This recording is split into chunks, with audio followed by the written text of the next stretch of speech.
viewers, hello, welcome to my channel Ar-Rahman Foods.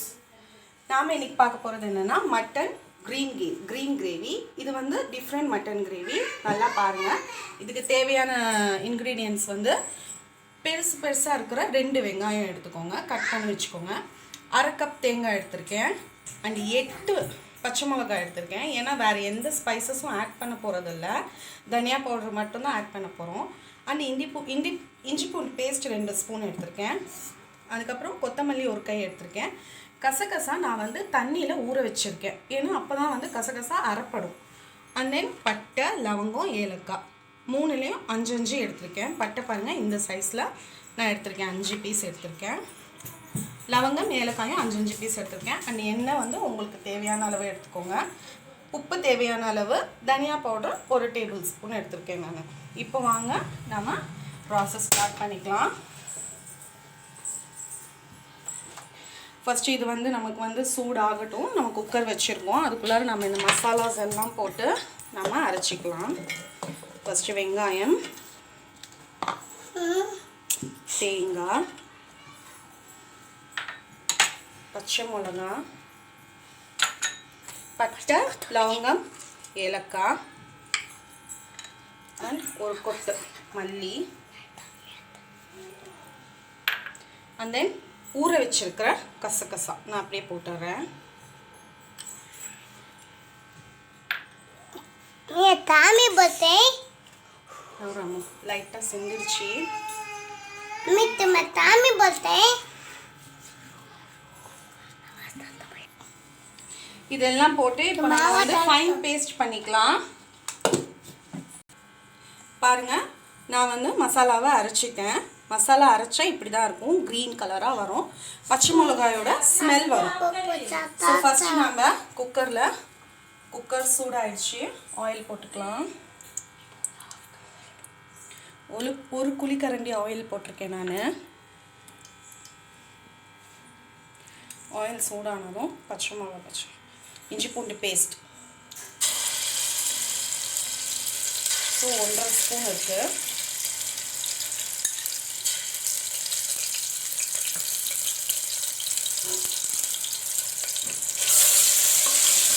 அதோட பச்சை வாசம் போகிற வரைக்கும் நல்லா ஃப்ரை பண்ணிக்கோங்க இஞ்சி பூண்டு பேஸ்ட்டை.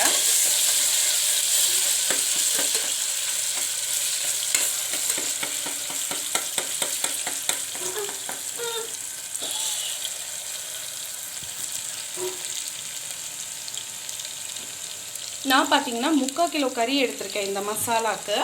உங்களுக்கு எவ்வளோ வேணுமோ, நீங்கள் எவ்வளோ செய்கிறீங்களோ அதுக்கு ஏற்ற மாதிரி மசாலா யூஸ் பண்ணிக்கோங்க. நான் இது 3/4 கிலோவுக்கு நான் அரைச்சிருக்கேன் இந்த மசாலா. இஞ்சி பூண்டு பேஸ்ட் பார்த்துக்கலாம்.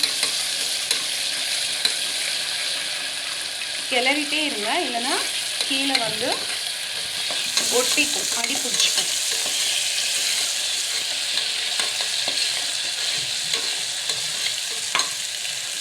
டைமில் மட்டன் போடலாம். நல்லா ஸ்க்வீஸ் பண்ணி போட்டுக்கோங்க, தண்ணி இல்லாத மாதிரி.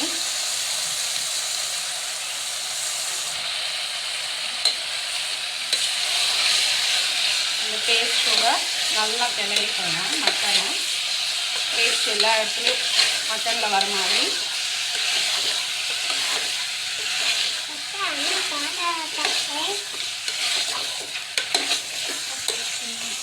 இப்போ மட்டனோட கலர் மாறிடுச்சு இல்லையா? இந்த டைமில் வந்து நம்ம உப்பு, தனியா பவுடர் அது ரெண்டுமே சேர்த்துக்கலாம்.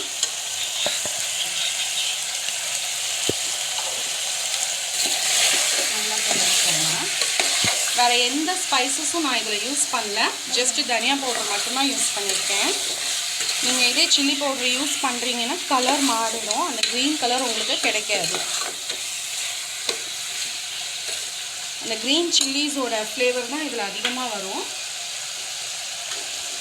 காரத்துக்கு ஏற்ற மாதிரி நீங்கள் வந்து போட்டுக்கலாம் க்ரீன் சில்லி. இப்போ அதில் 1 நிமிஷம் விட்டுட்டு மசாலா சேர்த்திக்கிறேன்.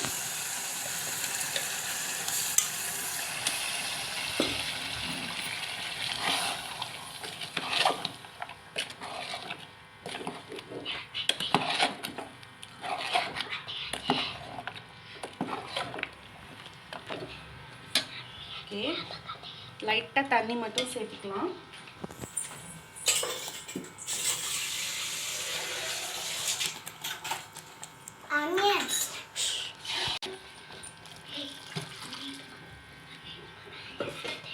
ஒரு கப் தண்ணி சேர்த்துருக்கேன். அவ்வளோதான்.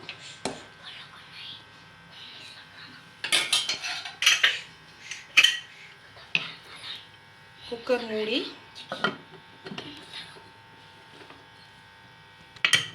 போட்டுக்கலாம்.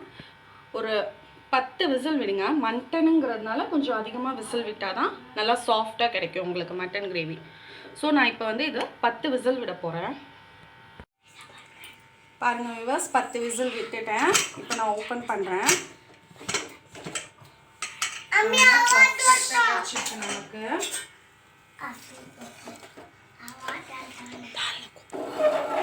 இந்த ஒரு பவுலுக்கு ட்ரான்ஸ்ஃபர் பண்ணிக்கலாம்.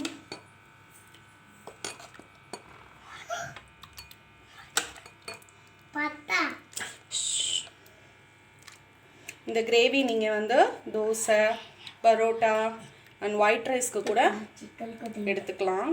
சூப்பராக இருக்கும். ஸோ டேஸ்ட் பண்ணி செஞ்சு பார்த்துட்டு டேஸ்ட் பண்ணி கமெண்ட் பாக்ஸில் கமெண்ட் பண்ணுங்கள். என்னோடய வீடியோ பிடிச்சிருந்தா லைக் பண்ணுங்கள். பாய் வியூவர்ஸ், தேங்க்யூ.